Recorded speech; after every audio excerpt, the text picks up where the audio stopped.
ಪ್ರತ್ಯೇಕ ಕದಂಬ ಕನ್ನಡ ಜಿಲ್ಲೆಗಾಗಿ ಬೆಳಗಾವಿಯ ಅಧಿವೇಶನದಲ್ಲಿ ನಡೆಯುತ್ತಿರುವಂತಹ ಪ್ರತಿಭಟನೆ, ಮಲ್ಟಿ ಸ್ಪೆಷಾಲಿಟಿ ಆಸ್ಪತ್ರೆ, ಮೆಡಿಕಲ್ ಕಾಲೇಜು ಹಾಗೂ ಬನವಾಸಿ ತಾಲೂಕು ರಚನೆಗಾಗಿ ಬೃಹತ್ ಪ್ರತಿಭಟನೆ ನಡೀತಾ ಇದೆ.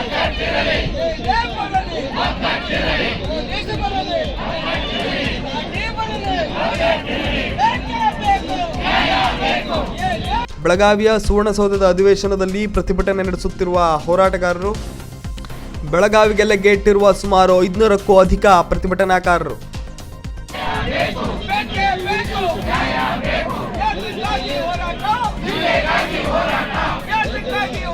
ಕದಂಬ ಕನ್ನಡ ಜಿಲ್ಲಾ ರಚನೆ ಮತ್ತು ಹಿತರಕ್ಷಣಾ ಟ್ರಸ್ಟ್ನ ಅಧ್ಯಕ್ಷರಾದಂತಹ ಅನಂತಮೂರ್ತಿ ಹೆಗಡೆ ಅವರ ನೇತೃತ್ವದಲ್ಲಿ ನಡೆಯುತ್ತಿರುವಂತಹ ಪ್ರತಿಭಟನೆ ಬನವಾಸಿ, ಮುಂಡಗೋಡು, ಸಿದ್ದಾಪುರ, ಯಲ್ಲಾಪುರ, ದಾಂಡೇಲಿ ಈ ಎಲ್ಲಾ ಭಾಗಗಳಿಂದ ಬಂದಂತಹ ಜನರು ಪ್ರತಿಭಟನೆಯಲ್ಲಿ ತೊಡಗಿಕೊಂಡಿದ್ದಾರೆ.